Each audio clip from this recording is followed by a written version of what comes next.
Rank. ఆ rank బట్టి మనము ఈ రేస్‌లో ఉన్నామా లేదా అనేది మనకు టెన్షన్ ఉంటుంది. ఆ టెన్షన్ పోగొట్టుకోవడం కోసం ఏందంటే ఆల్రెడీ వెబ్‌సైట్‌లోనే గత సంవత్సరంకి సంబంధించినటువంటి డాటాని వాళ్ళు డాటా ఉంచడం జరిగింది. దాన్ని బేస్ చేసుకొని మీరు ఖచ్చితంగా ఒక అంచనాకి రావచ్చు. మనకి సీటొస్తుందా లేదని హోప్ అనేది మనం పెట్టుకోవచ్చు. ఓకేనా? సో, ఆ వెబ్‌సైట్‌లో మనకిచ్చినటువంటి డాటా ఇది. ఈ డాటాని చూసేటప్పుడు మనకు కొన్ని క్లారిటీ ఉండాలి. ఆ క్లారిటీ ఏందంటే ఫస్ట్ థింగ్ వచ్చేసి ఇక్కడ మనకి సో, ఇలా హారిజాంటల్‌గా చూస్తేనేమో క్యాస్ట్ ఇచ్చాడు. చూడండి జాగ్రత్తగా మనకిక్కడ. సో, ఇక్కడ ఇది ఇలా చూస్తేనేమో caste wise OC, BCA, BCB, BCC, BCD, BCE and SC. ఇలా కమ్యూనిటీ ఇచ్చాడు. అదే విధంగా మనం డౌన్‌వార్డ్ చూసుకుంటే, ఆ డౌన్‌వార్డ్‌లో మనకి కోర్సెస్ ఇచ్చాడు. ఆ కోర్స్‌కి అపోజిట్‌లో మనకి ఇక్కడ ర్యాంక్స్‌ని మెన్షన్ చేయడం జరిగింది.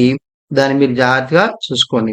సో, ఇక్కడ కొన్ని వర్డ్స్ ఇచ్చాడు. ఆ వర్డ్స్ మనకు అర్థం కావాలా? యూఆర్, లోకల్, యూఆర్ ఇలా ఇచ్చాడు.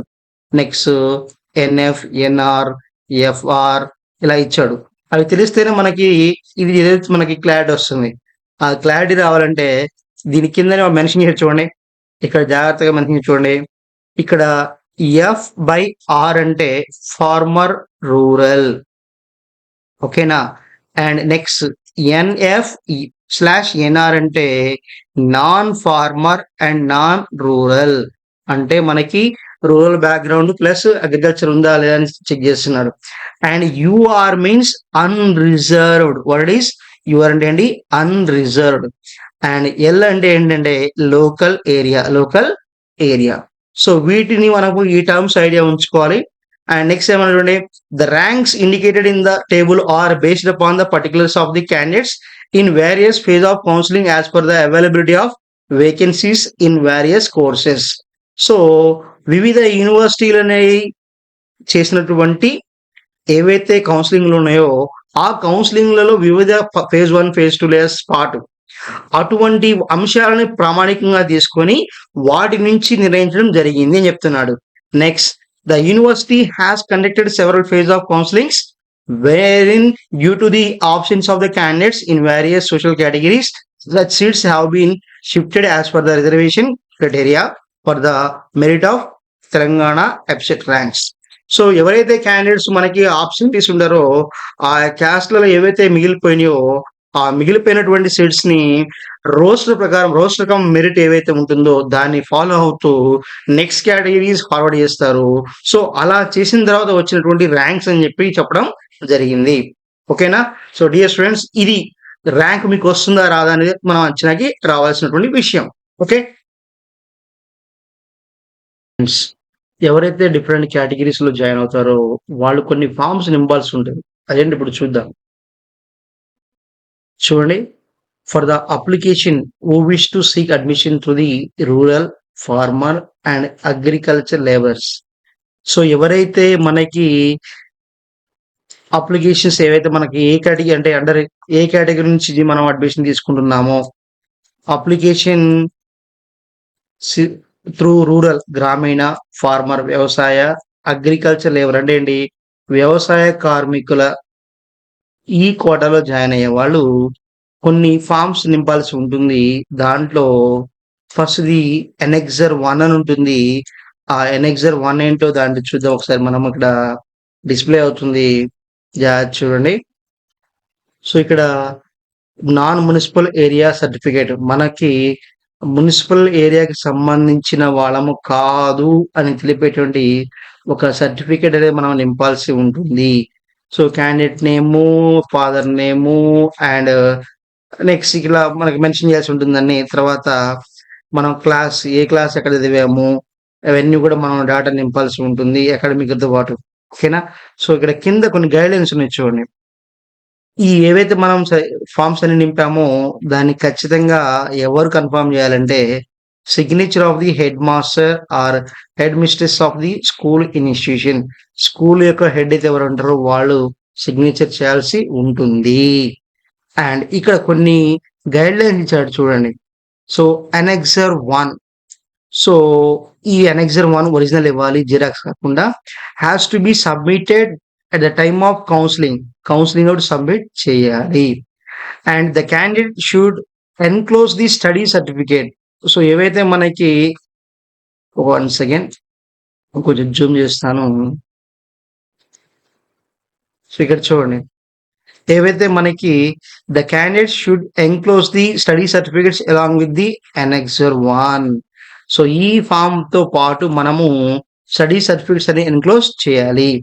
If candidate fails to enclose the annexure 1, his her candidate shall not be considered under the non-municipal area rural category.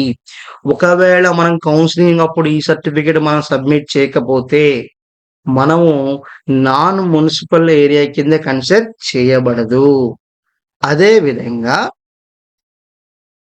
కింద చూడండి. In case if student has studied in different schools institutions, ఒకే school చదివితే ఒకటే HM చేస్తాడు. ఇప్పుడు separate school చదివితే ఏమవుతుందంటే sign by the heads of the schools where he studied and should be enclosed failing which he shall not be considered under this category. So మనకి for example ఒక class ఒక school చదివారు, ఇంకో class ఇంకో school చదివారు. చదివినప్పుడు ఏం చేయాలంటే ఏ స్కూల్లో ఉన్న స్టడీ సర్టిఫికేట్ ఆ స్కూల్లో తీసుకురావాలి, ఆ హెచ్ఎంతో సైన్ చేయాలి. ఖచ్చితంగా అన్ని క్లాసులు చేసి ఒక క్లాస్ మిస్ అయినా కానీ మనల్ని ఈ కేటగిరీ కింద కన్సిడర్ చేయరు. అర్థమవుతుందా? సో మనం ఒకటి డిస్కస్ చేసాము. ఇప్పుడు సెకండ్ది agriculture land holding certificate. So మనకి వ్యవసాయ భూమి కలిగి ఉన్నామా లేదా అని తెలిపేటువంటి ఒక సర్టిఫికేట్ మనం సబ్మిట్ చేయాల్సి ఉంటుంది. Agriculture land holding certificate. So ఒక డేటా మనం నింపేసిన తర్వాత ఏ మండలము, ఏ విలేజ్, పట్టా నెంబర్ ఎంత, అది మెన్షన్ చేయాలి. సర్వే నెంబర్ ఎంత, అండ్ ఎన్ని గుంటలు ఉంది, ఎన్ని ఎకర్స్ కూడా మనం మెన్షన్ చేయాల్సి ఉంటుంది. సో లాస్ట్ కి మొత్తం ఎన్ని ఎకరాలు ఎన్ని గుంటలు ఉందో మనం మెన్షన్ చేయాల్సి ఉంటుంది. ఉన్న తర్వాత సో ఇక్కడ మనకు చిన్న టెస్ట్ ఉంది చూడండి. ఏంటి టెస్ట్? ఖచ్చితంగా మనము ఎవరితో సైన్ రావాలి? సిగ్నేచర్ ఆఫ్ తహసీల్దార్. తహసీల్దార్తో ఖచ్చితంగా సైన్ చేయించుకోవాలి. ఓకేనా? Note: if the land is owned by the grandparents, the candidate has to furnish a legal heir certificate issued by the competent authority in addition to Annexure 2. So ఇంకా మీకు ఏవైతే భూములు ఉన్నాయో ఆ భూములు అనేవి మీ గ్రాండ్ పేరెంట్ సంబంధించినట్టయితే వారసత్వ certificate, legal heir certificate, so న్యాయబద్ధమైనటువంటి వారసత్వ సర్టిఫికేట్ తీసుకొచ్చి సబ్మిట్ చేయాల్సి ఉంటుంది. ఇది ఎనెక్స్. సో అనెక్సర్ 3 ఏంది? మనకి చూడండి, certificate claiming the agriculture labours quota. అంటే మనం ఏ కోటా అయితే జాయిన్ అవుతున్నామో ఖచ్చితంగా ఆ కోటాకు సంబంధించి ఎవిడెన్స్ అనేది మనం సబ్మిట్ చేయాల్సి ఉంటుంది. సో ఏవైతే మనకి జాబ్ కార్డు ఉంటుందో ఆ జాబ్ కార్డు మనకి ఎంపీడీ ఇష్యూ చేసి ఉండాలి. Photo assisted by the gazetted officer. So ఖచ్చితంగా ఎవరైతే మీ ఫాదర్, పేరెంట్, మదర్ గాని ఫాదర్ గాని ఉంటే అగ్రికల్చర్ మనకి లేబర్ వ్యవసాయ కార్మికులుగా పనిచేస్తున్నట్టయితే వాళ్ళ యొక్క సర్టిఫికేట్ నమోదు చేయాల్సి ఉంటుంది. అండ్ అది కూడా ఖచ్చితంగా మళ్ళీ ఫోటో పేస్ట్ చేసి గెస్ట్ ఆఫీస్ సైన్ చేయాల్సి ఉంటుంది. సో దీనికి కూడా ఖచ్చితంగా సిగ్నేచర్ ఆఫ్ తహసీల్దార్ ఉండాలి. ఫర్దర్ ఈ grand parents owns no agriculture land. So వాళ్ళకి ఎట్టి పరిస్థితుల్లో వాళ్ళకి వ్యవసాయ భూములు ఉండకూడదు. వ్యవసాయ భూములు ఉంటే వ్యవసాయం కిందకి కేటగిరీకి వస్తారు. ఇక్కడ చూడండి, further his parents grand parents own no agriculture land అన్నాడు. సో దాన్ని కన్ఫర్మ్ చేయాల్సింది ఎవరు? Signature of tahsildar with official seal. So ఇది చిల్డ్రన్. సో ఏవైతే మనకి ఈ డాటా ఉందో ఈ డాటాని ఖచ్చితంగా నెక్స్ట్ ఫార్మ్స్ మనం ఏ కేటగిరీతో ఆ కేటగిరీ మనం నింపాల్సి ఉంటుంది. ఇక్కడ చూడండి, కింద గమనించే చూడండి, annexure 3 in original has to be submitted at the time of counselling. Annexure 3 అనేది ఏవైతే ఉందో ఖచ్చితంగా కౌన్సిలింగ్ కూడా ఇవ్వాలంటున్నాడు.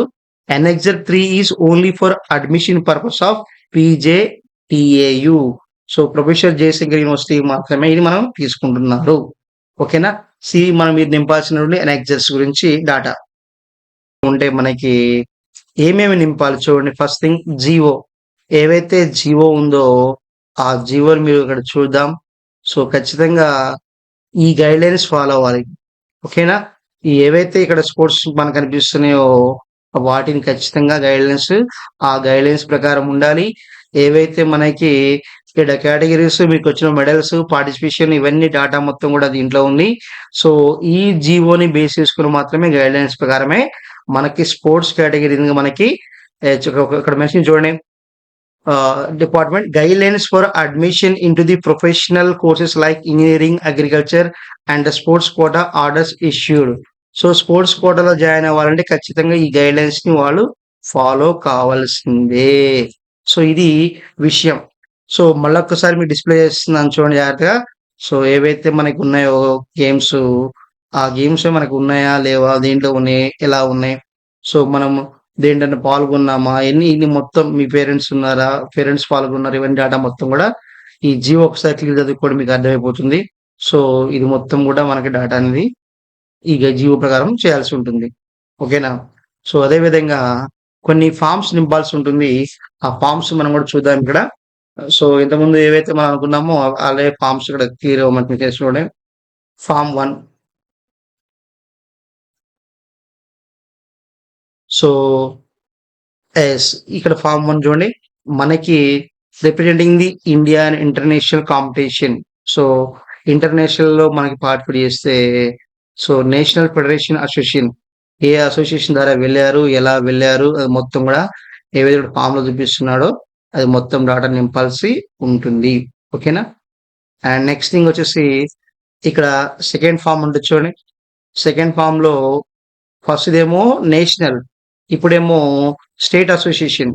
మన స్టేట్ అసోసియేషన్ సంబంధించి పాల్గొనిన మెడల్స్ తెచ్చుకున్నట్టయితే వాటికి సంబంధించినటువంటి ఏవైతే కేటగరీస్ ఉన్నాయో అవి క్లియర్‌గా మెన్షన్ చేయడం జరుగుతుంది. ఆ స్టేట్ అసోసియేషన్‌తో ఒక లెటర్ తీసుకొని ఖచ్చితంగా కన్ఫర్మ్ చేసుకోవాల్సి ఉంటుంది.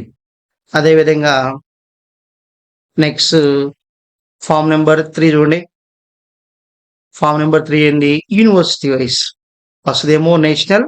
ఇప్పుడేమో సెకండ్‌ది స్టేటు.